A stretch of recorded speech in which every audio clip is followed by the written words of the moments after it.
sports fan, pundit, bracketologist, everyone had WVU as a shoo-in for the tournament. In fact, leading up to Selection Sunday, 111 out of the 111 bracketologists projected WVU to make the tournament. And for good reason. The selection committee for years has talked about the importance of quad one wins. Now, for those who don't know much about a quad one win, this is when you defeat a team ranked 1st through 75th. Obviously, it depends upon whether you're home, neutral site, or away. Well, West Virginia had 6 quad one wins. And that was combined with an undefeated record against quad 3 and quad 4 opponents. 3 wins against top 10 teams, and the 24th toughest schedule in America. West Virginia deserved to be in the NCAA tournament. This was a miscarriage of justice and robbery at the highest levels. Now, who was the last team to get into the tournament? Ahead of the Mountaineers. That would be the University of North Carolina. Now, the Tar Heels went 1-12 in quad 1 games and even had a quad 3 loss. And we keep hearing about the importance of these quad 1 wins, but UNC couldn't even get more than 1. They also had the 5th toughest schedule in America, right behind WVU. Now, here's something you may not know. UNC had representation in the room during the selection process. Let me repeat that. UNC had representation in the room during the selection process. Bubba Cunningham is the athletic director for UNC. He also happens to be the head of the tournament selection committee. Now, it's being reported by a number of outlets that Cunningham had a significant bonus incentive, at least $70,000 to get into the tournament, arguably more if they advanced, with more incentives on the way. And I want folks to let that sink in for just a minute. Of the 111 brackets that were projected pertaining to North Carolina, UNC was only in 27 of them. This stinks at the highest level. Now, when pressed on why the committee left WVU out, Bubba Cunningham, once again, the AD, the school that deprived WVU of the slot, blamed the injury on a WVU player being out, Tucker DeVries. But we know this doesn't pass the smell test. And the WVU, I believe, went 13-10 with DeVries outside the lineup. And they still had huge victories against Kansas and Iowa State. Any way you slice it, this thing reeks of corruption. You know, we've been involved in dealing with the NCAA in the past. There are some watching now know that I brought litigation against the NCAA with a number of my colleagues a few years ago. I know there were a lot of chants to free Raekwon Battle, which is what we did when the NCAA rules for transfers was out of whack. It's hard for me to put that aside right now, knowing that West Virginia was out in front suing in 2023, and here we are, an NCAA, I don't know what's going on. Is this retribution? We're going to have to get to the bottom of that. Today, I'm joined here with our Attorney General. He's the Chief Legal Officer for the state. And I've asked Attorney General McCuskey to launch an investigation into the NCAA Tournament Selection Committee to determine if any backroom deals, corruption, bribes, or any nefarious activity occurred during the selection process. I know that the Attorney General and I are going to leave no stone unturned during this process. We need to get to the bottom of it. I think a lot of Americans count on the fact that there's transparency and that there's fairness when dealing with selection, whether you're talking about college football playoffs, remember what happened to Florida State a couple years ago, or when it comes to March Madness. Those are basic things that all Americans deserved. But I want to make sure that we're standing up. We're going to get to the bottom of what happened. We want those objective criteria, and I'm now pleased to turn it over to the state's Attorney General, J.B. McCuskey. Thank you, J.B. It's wonderful to have a governor who loves our university this much, and I'm so appreciative of your passion for our student athletes and our state's flagship university. As the state's chief legal officer, as Patrick mentioned, I think it's incumbent upon me to work with the governor to ensure that this process is fair. And it's easy for the casual fan to look at the NCAA tournament and see it as sort of a fun way to fill out a bracket. But at the end of the day, it's a billion-dollar business that involves NIL. It involves the lifetime's worth of work for a ton of student athletes this would have been the pinnacle of their career. And if you watched this WVU basketball team this year, not enough can really be said about what Coach DeVries has done this year, about what A.D. Ren Baker has done this year, to put a team on the court that overcame unbelievable obstacles. We have 11 new players that weren't on the team last year, and we earned a spot in the NCAA tournament. You can't really make an argument any other way. There is no mathematical metric that shows you that WVU should have been left out in favor of some of the teams that were there. So what we know is that the NCAA has, in what I believe is a relatively antiquated process for selecting the 68 teams that go into the process. And what we're asking for is a level of detail and a level of transparency and a level of accountability so that teams like West Virginia can plan in the future and say, what are we supposed to do to get into the tournament? Having a net ranking of 51 and having 6 quad 1 wins and not losing any quad 3 and quad 4 games, if these are not the things that they're looking for, we need to know what they are looking for, because the people of West Virginia are investing not just their emotion, not just their energy, and not just their time into our Mountaineers. We are investing enormous amounts of the people's money into these teams as well. And so we're hoping to work with the NCAA to find out what is the objective metric. And if it is not an objective metric, if it is purely subjective, how is it that we are supposed to build a schedule and build a roster and build a team in order to get into the NCAA tournament prospectively? We're super hopeful that the NCAA is going to work with us to find the answers to these questions, to put to bed any of the the well-heeled basketball analysts who have all, to a T, said this was a travesty of justice. This team deserved to be in the tournament. And like Governor Morrisey just said, not having Tucker DeVries on the floor can't possibly be the reason, because we beat a ton of great teams without Tucker DeVries on the floor. And if anybody ever watched Javon Small play this year, you know that we had a chance to win any game against any team anywhere in the country this year, which is what 6 quad 1 wins proves. We beat 6 teams that are in the tournament. 6.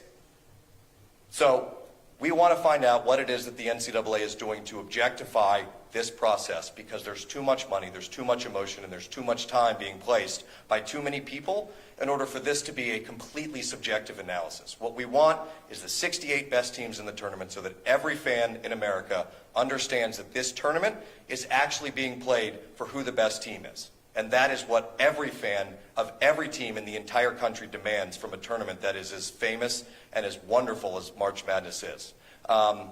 With that, I would just say, let's go Mountaineers, and I am enormously proud of our team, and I'm super excited to watch our women head down to Chapel Hill and make it all the way into the Sweet 16, rolling right through the Tar Heels on their way to go. So with that, Governor Morrisey? Yeah, absolutely. So I want to thank everyone for coming here. I know that as we get more information, the Attorney General and I are going to be coming back to you to report that, but we've asked, we're going to start to demand to get to the bottom of it. We need objective criteria to make sure that everyone knows this is a level playing field. This isn't just about the blue bloods who gain attention, that if you're going to be the grind 'em out school, the wonderful school, WVU, and what we have in West Virginia, we want to be on a level playing field. That's what we're asking for, and we think that West Virginians and all Americans deserve answers. With that, we'll conclude today, and we'll take any questions that you may have. Brad. Thank you for having us. Yeah. I'm curious. Nice green St. Patty's Day tie. I inappropriately wore my only green tie, which is a Marshall tie. We love Marshall. We love the Thundering Herd, man. But I do wonder about the investigative methodology, which is, it sounds like you're asking the NCAA to cooperate, to sit down perhaps with representatives of the Attorney General's office, but might there be subpoenas or Freedom of Information Act requests? How do you see this moving forward? Will there be a lawsuit? Well, I will say this. I think it's premature to talk about the litigation right now. Right now, we need answers right away. I can tell you that from my experience personally with the NCAA, we wrote a few letters during the transfer eligibility rule that they effectively ignored. So we're never going to rule anything out. But what I will say this, we want to work collaboratively with them. This smells a great deal. So first you try to work closely with them to get all the information that you need. I would ask the NCAA to work and collaborate with them as we try to seek this information. And quite frankly, it's nothing that they should hide. They should want to provide all this information to it. So I think Attorney General McCuskey is stepping up, and he'll be sending out some letters and some material, and I think that he can talk further about that.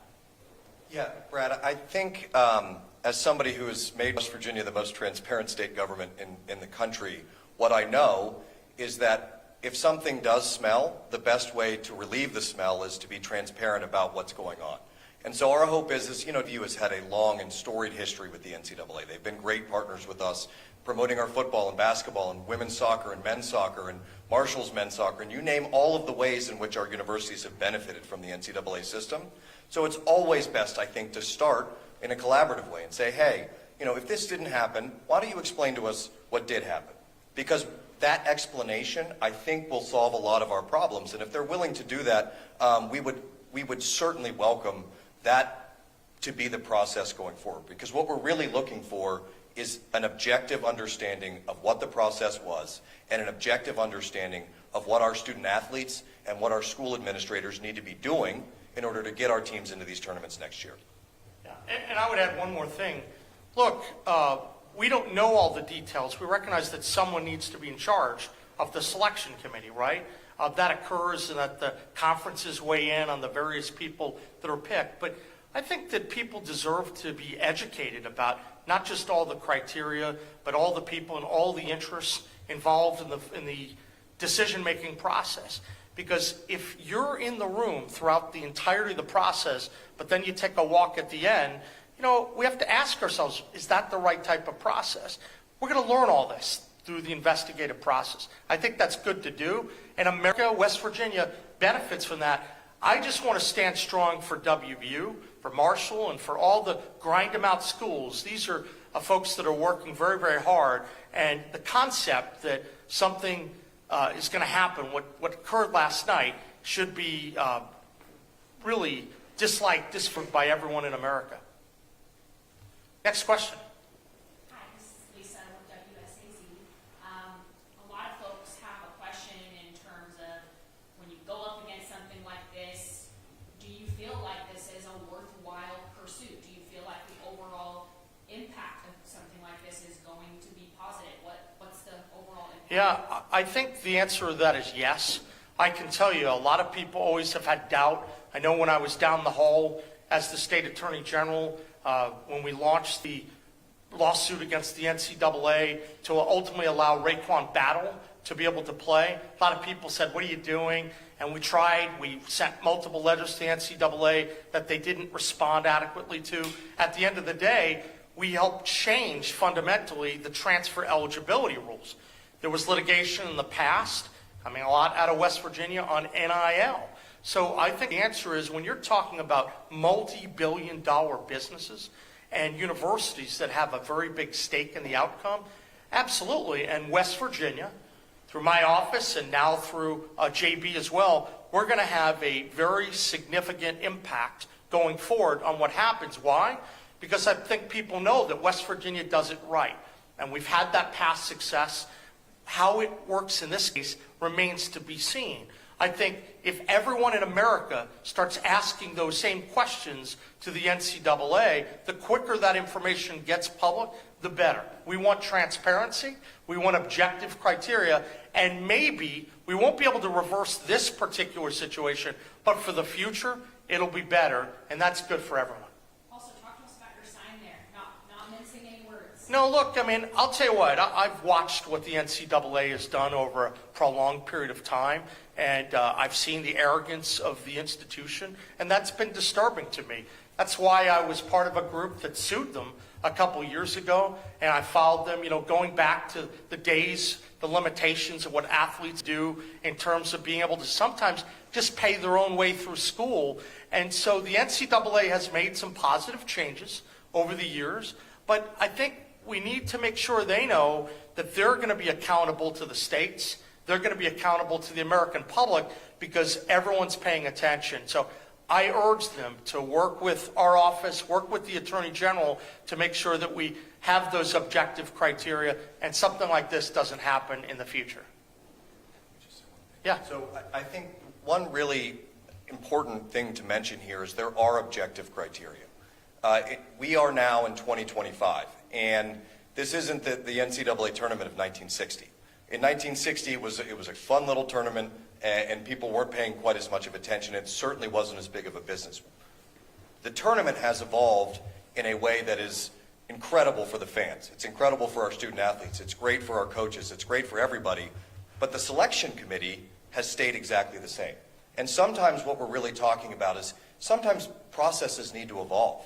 And if we can use this scenario as a way to start to use some of these incredibly computer-generated models and some of the ways in which you can truly predict what a team's season was and where they are in comparison to other people using objective data as opposed to the eye test, I think that's better for everyone, because it starts the year off where everyone says, I can build my schedule, I can build my roster, I can fund my NIL in a way that we know what we have to get done in order to get into this tournament. Because this tournament is the end of the season. And if not making it makes your season unsuccessful, everyone needs to know what success looks like. And I think moving forward, what we really would like to see is an evolution of the selection process in a way that mirrors the evolution of the tournament, its grandness, and its impact on our entire country's culture for a month.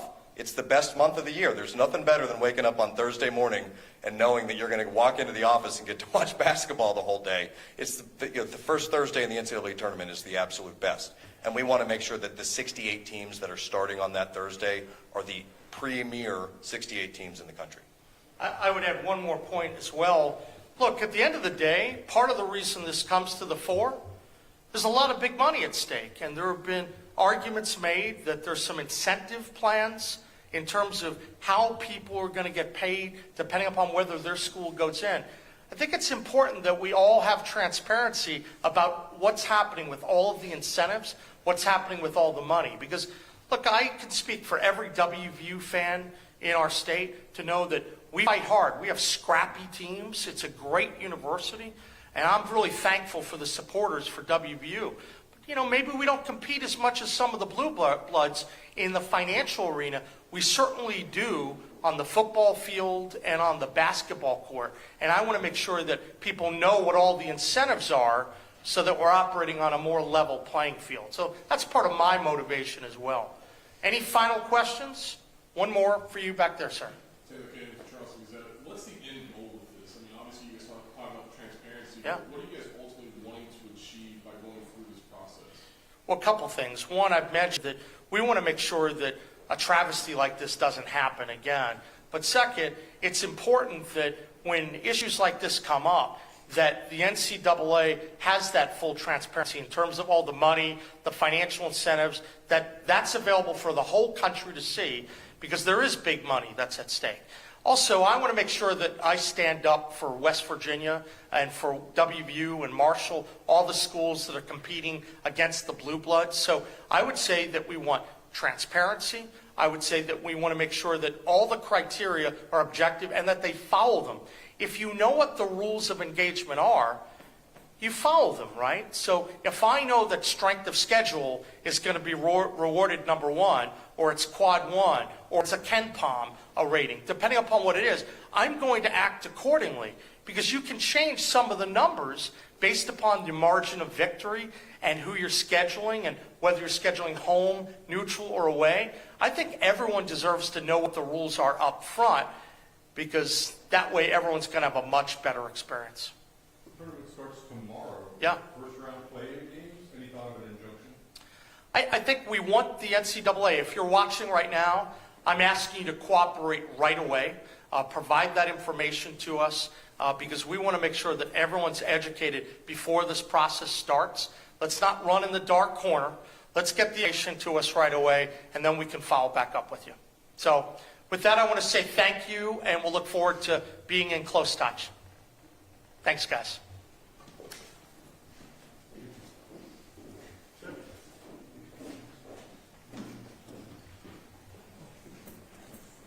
Guys, good to see you.